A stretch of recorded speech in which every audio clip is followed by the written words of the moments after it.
What's going on, Virgo? Welcome to your weekly forecast for the week of August 2nd through the 8th of 2021. Truly appreciate you for being here. Hope you're doing great. Let's take a look at the chart, mixing it up this week with some chart action. Big build-up this week to new moon in your 12th house with Mercury. Mercury's, quincunx over here to Neptune for that. It's your ruling planet. It's, honestly, this is a big surrender transit and like a let go. It's like a karmic release here for Virgos. Like, there's chapters ending. Things are changing.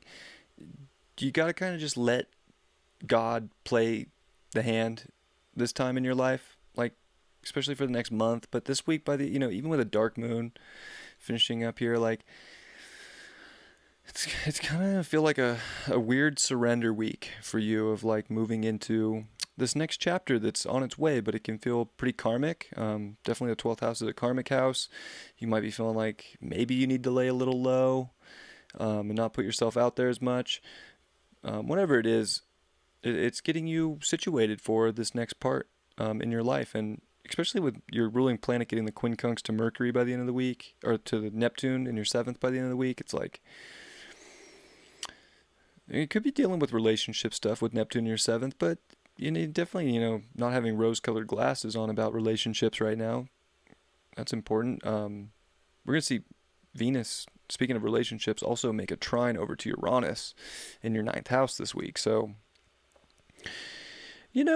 make sure that you're going into that new story. You do have Mars now in your 1st house, giving you some power and authority here. So you have this mix of like surrender, but also seeing this identification of a direction you want to go in and putting in that work. And then with Venus, like, connecting with the things that you really do enjoy, what really makes you feel good, what makes you feel comfortable, what makes you feel confident, and maybe like really starting a new story with the trine to Uranus. Uranus is getting a ton of action. All your 12th house stuff is going to square that Uranus from that 12th to the 9th house. So like, again, there's a lot of faith here that needs to be had, that like the direction that you're heading into is going to be a bigger, better story than whatever it was before, and not just like holding on or feeling like trapped or stuck, but like working through whatever shows up. It's a pretty psychic time for you right now. Like, go into that space, like get into the sensitive moments in life and really feel them and see where they're trying to take you. I think it's like, if you want to expand the story in your life, you got to do something different.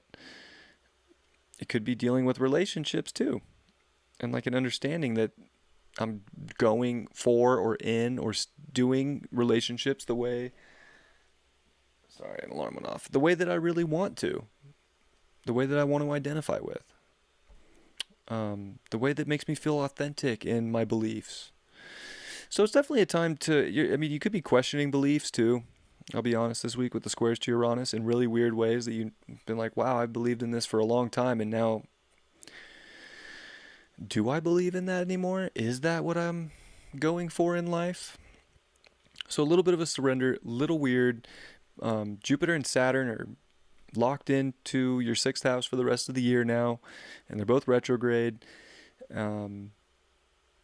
So, and Monday really does like have the sun in opposition to that Saturn to start the week off in your 12th. So there's this like reality-based stuff, and it's like Saturn's trying to get you to like really be responsible for the reality that you're trying to create right now, and to own up to it, and to put some service out there, and to make your life beautiful, and hopefully not stress you out too much. Like, sometimes we can get stressed out with work in the 6th house. It's like, gosh, if you need a moment for yourself, like, take a moment. Even mentally, with the quincunx from Mercury to that 7th house, Neptune. Like, don't stress yourself out or put yourself in a weird place. Even like envisioning a weird place. Like, I think you want to envision positive new chapters, positive new directions that you can go. And pay attention to like what you're building, and like, are you molding this reality into the world that you want right now? Or do you have to kind of like sit back and listen to what God from like this very higher perspective, this higher mind. Uranus is trying to come into all that 12th house energy. So, and then Chiron here is going to get trines from everything in your 12th house. So, and Chiron's in the 8th. Like, I think you have to go deep into the sensitive parts in your life right now, and that's where you're going to end up finding a lot of power for where the next chapter is trying to go. There could be a level of powerlessness right now, but at the same time, like, there is healing and goodness and wisdom in those deeper feelings, or whatever is starting to change.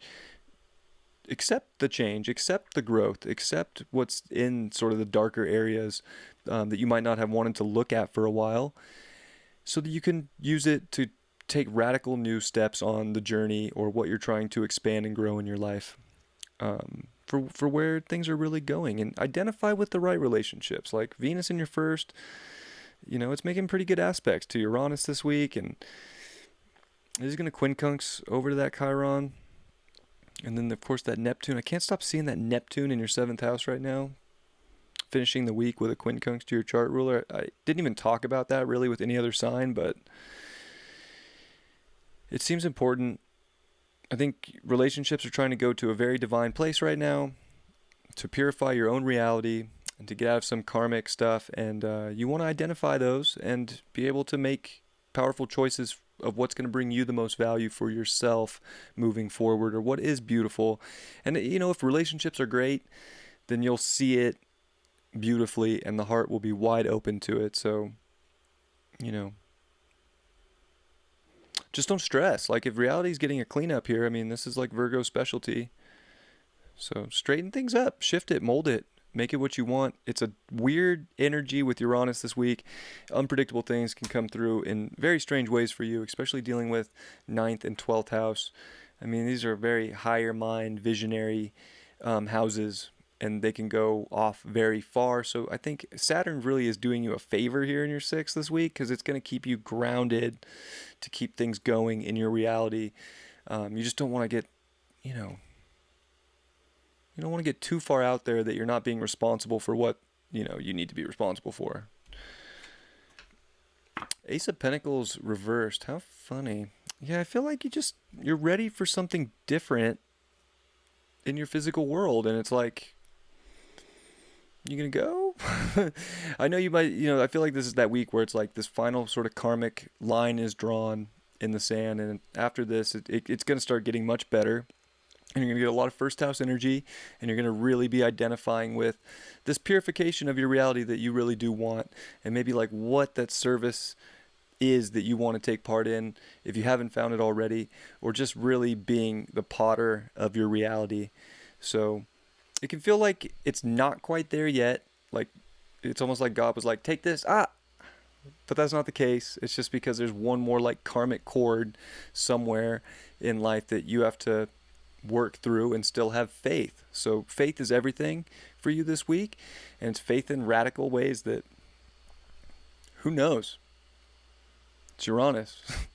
Who knows how they're going to look. But either way, it's going to liberate you moving forward. So I think it is a positive where you really find out that physical direction that you do want to move. I love you very much, Virgo. I'll catch you next week. Peace.